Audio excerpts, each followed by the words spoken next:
Hi, and welcome to Beyond Empty Nest. I'm your host, Jody Silverman, speaker, mentor, and Chief Dare Officer at Moms Who Dare. Every Thursday, I'll share stories of midlife transformation, happiness tips, and dare you to see the opportunities waiting for you so that you can make this next chapter even better than the last. If you're ready to dare, I'm ready to dare with you. Let's get into today's episode.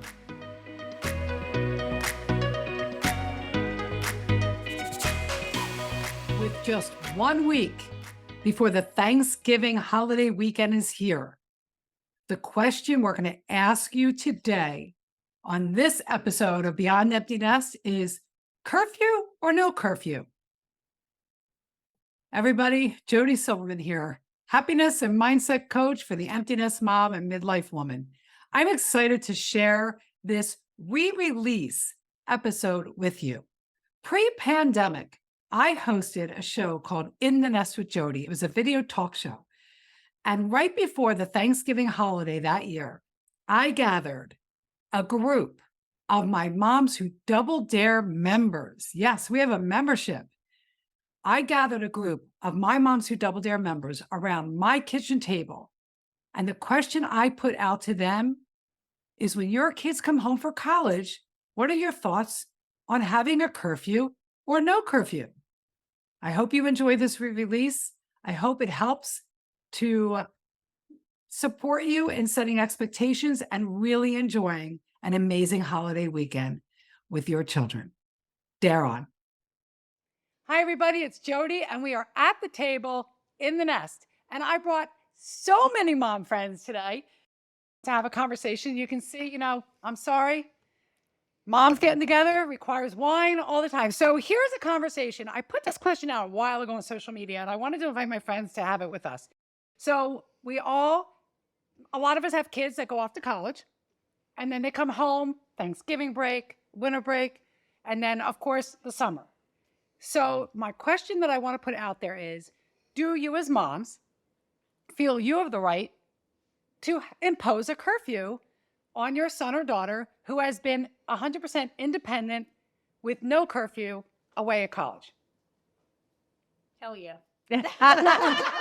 Hell yeah. All right. Okay.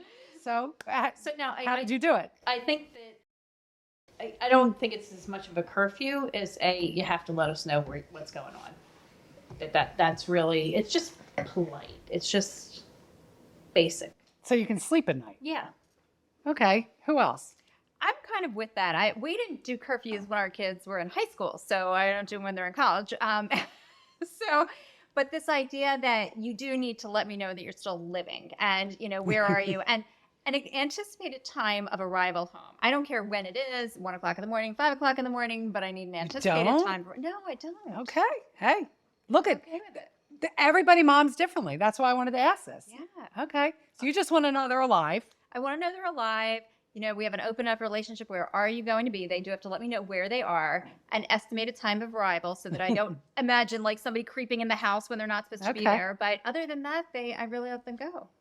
What about this side of the table? I think I'm somewhere in between the two. Okay. So it's totally a manner thing. It's a respect issue. You're coming back into the family home, and at the same time, they are adults or semi-adults, depending on where they are. And I'm like Adina in that my biggest need is to know that you're not dead. So just let me know where you're going to be and what time you're going to come home.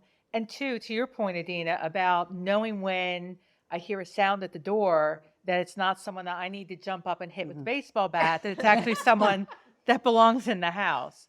So yeah. All right, Kath. All right. I kind of agree with what Kathy was saying. I feel that I respect them, they should respect me. They're still living in my house under my roof. And I'm not saying you can't go out, but if you're going to be home at 1, let me know it's going to be around 1. If you're going to be home at 4, let me know it's around 4. I would like to know what you're doing at 4 o'clock in the morning. Besides that, but just be conscientious of your mom and dad, especially if I have to get up and go to work the next morning. So it's interesting because I agree. I actually, I hear what all of you're saying. And when this happened with, more so with our son than our daughter. And I think it's because Ellie never really came home for more than like a couple days. She always traveled. But Daniel came home and was home. My whole feeling, and I have a whole different philosophy on the time. You're not in a college town here in Upper Dublin Township. We're in Upper Dublin Township at the table in the nest.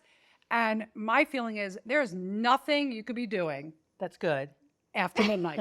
Now, my motto, and everybody knows nothing good happens after midnight, but I do understand they're coming from college. So midnight was not it. But yeah, we did have a conversation with Daniel. Said, look, I know you're an adult. I know you've been independent. You have to recognize that, right? You have to recognize. And, I just wanted to know, I know you're an independent, but, now you're home. And I don't want my door opening at 3, 4 in the morning. I'm going to hear it. I don't want to wake up. I'd rather him just sleep out. So for us, I said, pick a time that's not 3 in the morning, that's not midnight, and what do you think is fair? And he came up. But anyway, so he came up with like 1:30. It was fair and it was all good. Because my whole thing is, like you don't want to hit your kid over the head with a bad thing if it's a stranger. And yet I don't want to be woken up at 4 in the morning worried. So thank you all for weighing in. I think we all have like similar viewpoints on this. And that's just how it is. I think we have rights as moms. They set rules no matter how old they are. Always in our the babies. nest. That's right. Cheers. So Cheers. To cheers. that. Thank you, everybody. And if you want to connect with me, which I hope you do because I want to connect with you, go to jodysilverman.com, click the tab that says In the Nest, and connect away. Thank you for listening to this episode of Beyond Empty Nest. Head over to jodysilverman.com for full show notes, more information, and additional resources. Speaking of additional resources, I've got a great one for you in the show notes below. So if you've enjoyed today's show and are ready to embrace this midlife chapter, then you're going to want to grab our featured resource called the Self-Talk Cleanup Challenge. You may not think so, but to quote our friend Oprah, the one thing I know for sure is that negative self-talk and thoughts are what's keeping you stuck in fear and lacking confidence to take the leaps in midlife that you desire to take. When you grab this resource, you'll receive the exact exercise my first coach took me through. It's simple, yet powerful. In addition, I'll send you a few other tools and tricks to help you knock out the negativity when it shows up, thereby increasing your confidence and your overall happiness, allowing you to have fulfillment and fun in midlife. You deserve it. So go ahead and grab your copy of the Self-Talk Cleanup Challenge, and I'll see you next Thursday. Until then, they're on.